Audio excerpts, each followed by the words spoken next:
नमस्कार आप सभी को। मैं हूँ विनोद देवड़ा और आप देख रहे हैं ज्ञान सागर। आज के वीडियो में हम देखने वाले हैं भारत की नदियों से संबंधित वे महत्वपूर्ण प्रश्न जो बहुत सी परीक्षाओं में पूछे जा चुके हैं। आज की वीडियो आपके लिए बहुत ही हेल्पफुल होने वाली है। दोस्तों, अगर आपको मेरी वीडियो अच्छी लगती है तो प्लीज़ एक लाइक, शेयर और सब्सक्राइब करते चलिएगा। चलिए शुरू करते हैं। तो पहला प्रश्न है, जब नदी मैदानी क्षेत्र में प्रवेश करती है तो वह मोड़दार मार्ग पर बहने लगती है, जिन्हें कहा जाता है। देखिए मित्रों, मोड़दार मार्ग ऐसे ऐसे ऐसे सर्प की तरह चलती है, ऐसे घूमती रहती है, तो इसे हम क्या कहेंगे? इसे हम कहेंगे विसर्प। इसका सही उत्तर होगा विसर्प, उत्तर डी। सेकंड क्वेश्चन देखेंगे। एक विस्तृत धारा जहाँ नदी एवं समुद्र के जल एक दूसरे के साथ घुल मिल जाते हैं को कहा जाता है। उत्तर ए मुहाना।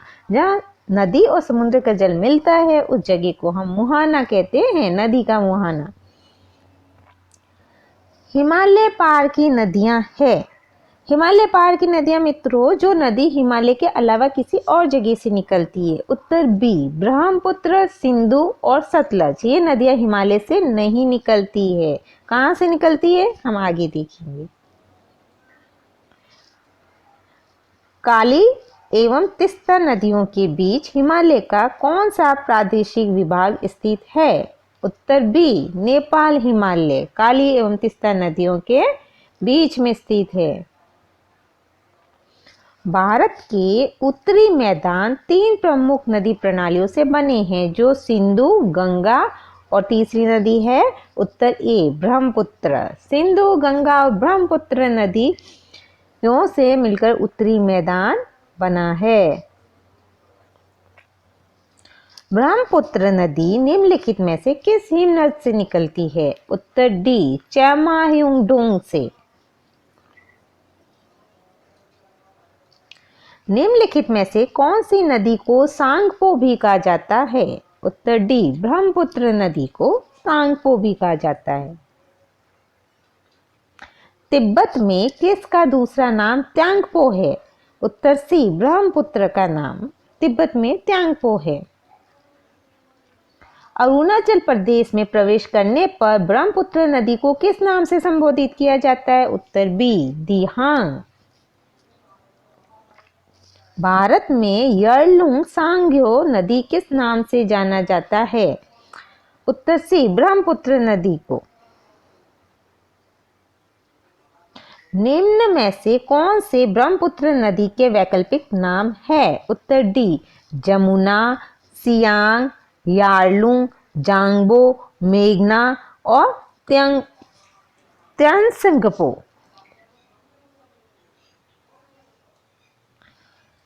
किस नदी पर नर नारायण सेतु का निर्माण किया गया? उत्तर बी ब्रह्मपुत्र नदी पर नर नारायण सेतु का निर्माण किया गया है। उत्तर पूर्वी भारत में बहने वाली राष्ट्रपार्य नदी है।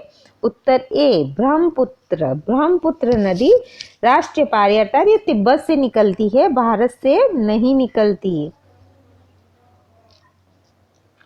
निम्नलिखित में से वह नदी कौन सी है जिसका उद्गम भारतीय क्षेत्र में नहीं है? उत्तर बी ब्रह्मपुत्र। हिमालय में ब्रह्मपुत्र नदी उदाहरण है। उत्तर बी पूर्ववर्ती अफवाह का, यानी हिमालय के पूर्व दिशा में बहती है ये। निम्नलिखित में से कौन सी ब्रह्मपुत्र की सहायक नदी या नदियां है? इसका सही उत्तर है दोस्तों उत्तर डी। उत्तर डी 1, 2 और 3 दिबांग, कमेंग और लोहित, यह सभी ब्रह्मपुत्र की सहायक नदियां हैं। कपिली जिसकी सहायक नदी है वह है उत्तर डी ब्रह्मपुत्र।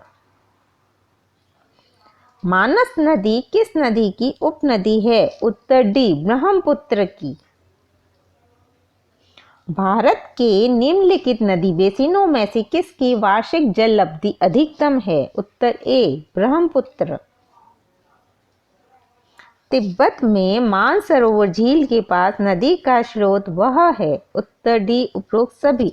सतलज, ब्रह्मपुत्र और सिंधु, ये तीनों ही तिब्बत के पास मानसरोवर झील के पास में नदी के स्रोत हैं। गंगा और ब्रह्मपुत्र नदियों का उद्गम स्थान क्रमशः कहाँ है? उत्तर डी उत्तराखंड और तिब्बत में। गंगा नदी उत्तराखंड से निकलती है और ब्रह्मपुत्र नदी तिब्बत से निकलती है। मेघना निम्नलिखित में से किन दो नदियों की सम्मिलित धारा है? उत्तर डी गंगा और ब्रह्मपुत्र। गंगा और ब्रह्मपुत्र नदी की सम्मिलित धारा को मेघना कहा जाता है। गंगा और ब्रह्मपुत्र की संयुक्त जलधारा किस नाम से जानी जाती है? उत्तर सी मेघना। विश्व का वृहत्तम डेल्टा निर्मित होता है? उत्तर बी गंगा ब्रह्मपुत्र के द्वारा, अर्थात गंगा और ब्रह्मपुत्र नदी मिलकर विश्व का वृहत्तम डेल्टा बनाती है, जो कि सुंदरवन के नाम से जाना जाता है। किस नदी के बेसिन को भारत के उत्तरी 10 राज्यों द्वारा बांटा गया है? उत्तर सी गंगा नदी के बेसिन को। गंगा नदी के दो प्रमुख स्रोत क्या है? उत्तर ए भागीरथी और अलकनंदा। भागीरथी और अलकनंदा का संगम कहाँ पर होता है? देवप्रयाग में। कहाँ पर भागीरथी और अलकनंदा नदी के मिलने से गंगा बनती है? देवप्रयाग नदी के अंदर भागीरथी नदी और अलकनंदा नदी मिलकर गंगा नदी के नाम से जानी जाती है। गंगा नदी का अधिकांश भाग भारत के किस राज्य से होकर बहता है? उत्तर सी उत्तराखंड और यूपी राज्य से होकर। गंगा नौगम्य है? उत्तर डी इलाहाबाद और हल्दिया के बीच में गंगा नौगम्य है, अर्थात वहां पर गंगा नदी नहीं जाती। निम्न में से कौन सी नदी गंगा की सहायक नदियों में से नहीं है? उत्तर डी सतलज नदी। सतलज गंगा की सहायक नदी नहीं है। गोमती, दामोदर और कोसी नदी गंगा की सहायक नदियां हैं। गंगा नदी की एकमात्र सहायक नदी जिसका उद्गम मैदान में है को चिन्हित करिए। उत्तर सी गोमती नदी। गोमती नदी मैदान में से उद्गमित होती है। भारत की सबसे लंबी नदी का नाम बताइए। उत्तर बी गंगा नदी। इनमें से कौन सी नदी पंजाब राज्य में से होकर नहीं गुजरती? उत्तर डी गंगा नदी। सतलज, रावी और झेलम पंजाब से होकर गुजरती है। निम्नलिखित में से भारत में तलछट को परिवाहित करने वाली प्रमुख नदी कौन सी है? उत्तर ए गंगा नदी। निम्नलिखित में से कौन सी नदी गंगा नदी में बाएं से नहीं मिलती है? उत्तर डी सोन नदी। सोन नदी गंगा में बाईं दिशा से नहीं मिलती है। बाईं दिशा मित्रों आप जानते हैं, जैसे ये नदी है, इसकी बाईं तरफ से आकर ये नदी नहीं मिलती, तो फिर ये किधर से मिलती है? गंगा में दक्षिण की ओर से मिलने वाली नदी है। उत्तर सी सोन नदी। ये आपको पहले प्रश्न जो मैंने पूछा उसका उत्तर मिला कि दक्षिण दिशा से जाकर सोन नदी गंगा नदी में मिलती है।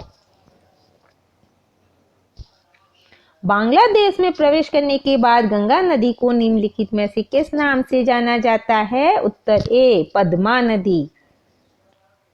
गंगा नदी और सिंधु नदी तंत्र के बीच कौन सा क्षेत्र है जो जल क्षेत्र को पृथक करता है? उत्तर डी अंबाला।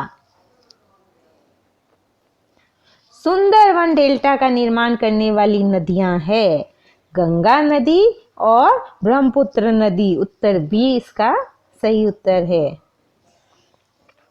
आज की वीडियो में दोस्तों इतना ही। अगर आपको मेरी वीडियो हेल्पफुल लगी हो तो इसे लाइक जरूर कीजिएगा और अगले वीडियो में हम इसका सेकंड पार्ट लेकर मिलेंगे। तब तक हमारे साथ बने रहिएगा। Thanks for watching.